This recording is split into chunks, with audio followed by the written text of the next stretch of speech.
We have Yeah. a bunch of male-female differences that are not apparent during courtship because we're crazy in love. Annoying habits. We have all the background issues. I was raised this way. You were raised that way. All kinds of biorhythms are different. We don't know how to resolve conflict. Couples have no idea how to talk through issues. So we start having conflict. Now we have our first child and we have a real problem. Boom, you're blown out of the water. So the relationship really begins to degrade very early on.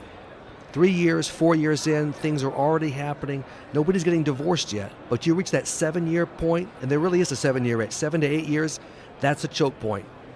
And now couples are just quitting. They don't have the tools, and they figure, I'm just going to move on.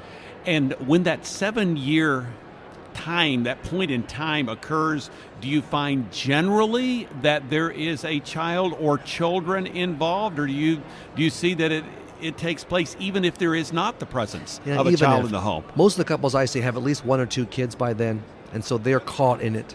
Yeah. But they don't. That's not stopping even Christians these days. They're gonna stop, and culture is supporting them in stopping. And the church really doesn't have much to say about it either anymore. We've lost our influence, and there's no stigma. So another family just is destroyed, dies. So we're fighting that with these books. And I'm convinced that these 10 mistakes are universal. My wife Sandy and I made all of them. And so we learn from that. And when they're corrected and you do it God's way, yeah, well, of course, everything turns around. Well, obviously, when we get into marriage, even though we may go through premarital counseling, that prepares you to a certain extent. But until you really get in the game, if you will, that you really realize what God has done, that you are now one flesh, but you also realize you got two, as Paul David Tripp says, you got two sinners that are brought together. And as you said, you've got the baggage that comes in. And so you have to really recognize that these issues are there. Are there maybe one or two of the most, what would you identify as maybe one or two of the most common root causes of causing marital decline? I would say the inability to resolve conflicts. Couples cannot talk through issues. And if you can't talk through an issue, you do damage, you're further apart, and of course you don't fix the problem, which sets you up for the next conflict.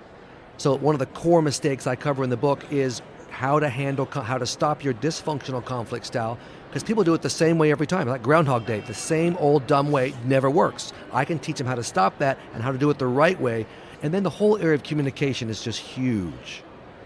Women don't make their needs clear. They talk in code. Men don't get it because we're dense. So women have to make their needs clear. And so they believe the myth, ladies do, and they mean well, but they believe the myth that the guy should just intuitively know what my needs are. Well, of course he doesn't know. He's a man. You got to hit him upside the head with a shovel, conversationally speaking. And the guy tends to be selfish, spoiled by mom, more into his needs, and the wife's meeting his needs. And so he needs to focus on what she needs and ask her every day, honey, what can I do for you? And that's the biblical template, I think. And so when her needs are met, she'll meet your needs.